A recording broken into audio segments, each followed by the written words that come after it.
ಅಜ್ಜಿ ನೀನಾ? ಹಾ, ನಾನೇ. ತಾಯಿ ಸನ್ನಿಧಿಯಲ್ಲಿ ಅದೆಂಥ ಕೆಲಸ ಮಾಡಿಬಿಟ್ಟಿಯಮ್ಮ. ನೀನು ಕೋಪದಲ್ಲಿ ಇದೆಯಾ ಅಂತ ನನಗೆ ಗೊತ್ತು, ಆದರೆ ಪ್ರಾಣ ಕಳ್ಕೊಳ್ಳೋದು ಸರಿನಾ? ಇದು ಆತ್ಮಹತ್ಯೆ ಆಗಲ್ವಾ? ಆದ್ರೆ ಆಗ್ಲಿ ಅಜ್ಜಿ, ಆ ದೇವಿಗೆ ರಕ್ತದಾಹ ಇದೆ ಅನ್ಸುತ್ತೆ.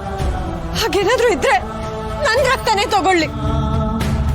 ರಕ್ತದಾಹನ? ಒಳ್ಳೆ ತಮಾಷೆ ನಿಂದು. ತಮಾಷೆನಾ?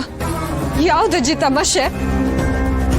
ನನ್ ಕಣ್ಣೀರು ಅವಳಗ್ ಕಾಣಿಸ್ತಿಲ್ವಲ್ಲ, ಅದು ತಮಾಷೆನಾ?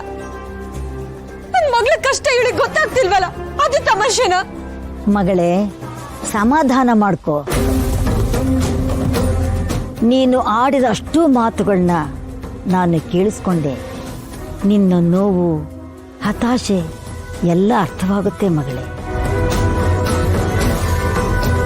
ಆ ಮಗು ನಿನಗೆ ತುಂಬಾ ಹತ್ತಿರವಾಗಿದೆ, ಹಾಗಾಗಿ ಇಷ್ಟು ನೋವನ್ನು ಅನುಭವಿಸ್ತಾ ಇದೀಯ.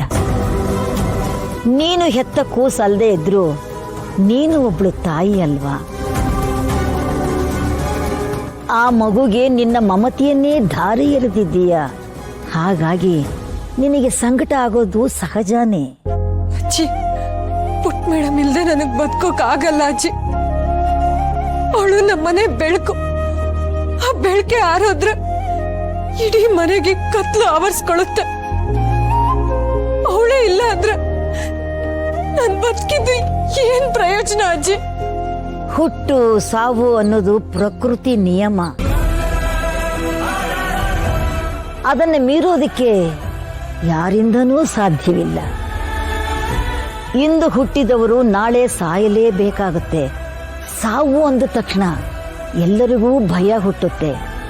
ಅದೇ ನಿನಗೆ ಆಗ್ತಾ ಇರೋದು. ನಿನ್ನ ಮಗಳಿಗೋಸ್ಕರ ನಿನ್ನ ಪ್ರಾಣವನ್ನೇ ಲೆಕ್ಕಿಸದೆ ಸಾಯೋದಕ್ಕೆ ಹೊರಟಿದೆಯಲ್ಲ, ಇದರ ಮೇಲೆ ಗೊತ್ತಾಗುತ್ತೆ ನಿನ್ನ ಗುಣ.